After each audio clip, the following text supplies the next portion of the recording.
বাঙালির রান্নাঘরে কারি পাতা রোজ আসে না, কারণ বাংলার সব রান্নায় কারি পাতা ব্যবহারই হয় না।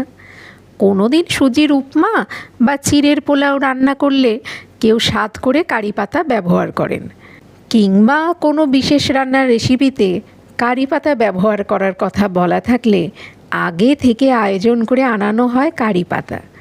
কিন্তু রোজের ডালে তরকারিতে কারি পাতা পড়ে না, অথচ স্বাদ এবং সুগন্ধবর্ধক এই পাতা শরীরের জন্য কিন্তু বেশ উপকারী। এক আধ দিন ব্যবহারের বদলে নিয়মিত খাবারে কোনো না কোনোভাবে লাভ আপনারই হবে। কারি পাতায় রয়েছে প্রচুর অ্যান্টিঅক্সিডেন্ট, যেটা আমাদের শরীরকে বিভিন্ন ধরনের স্ট্রেসের হাত থেকে বাঁচায়, এবং এই অক্সিডেটিভ স্ট্রেস ক্যান্সারেরও কারণ।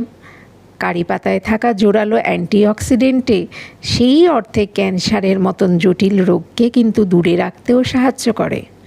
নিয়মিত বাইরের তেল মশলা খাওয়ার ফলে শরীরে নানা ধরনের অস্বাস্থ্যকর ফ্যাট হয়ে যায়, যা বিষাক্ত পদার্থের জন্ম দেয়, যা থেকে তৈরি হয় কোলেস্টেরল, ট্রাইগ্লিসারাইডের মতো সমস্যা, যা হার্টের রোগেরও কারণ। কারি পাতা রক্তকে পরিশ্রুত করে কোলেস্টেরল, ট্রাইগ্লিসারাইড কমিয়ে হার্টের রোগের ঝুঁকি কমায়।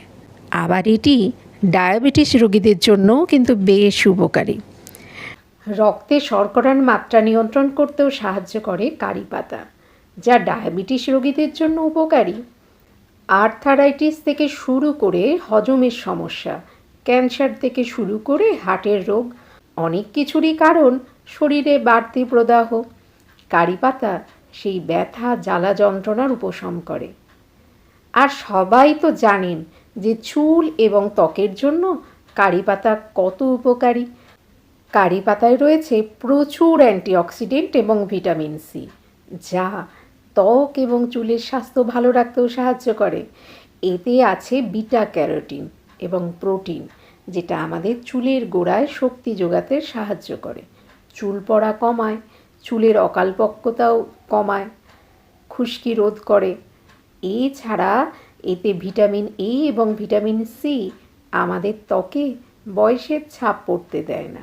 কারি পাতা রক্তকে পরিশ্রুত করে কোলেস্টেরল, ট্রাইগ্লিসারাইড কমিয়ে হার্টের রোগের ঝুঁকি কমায়। কারি পাতার তেল ভিটামিন ও ক্যালসিয়াম সমৃদ্ধ।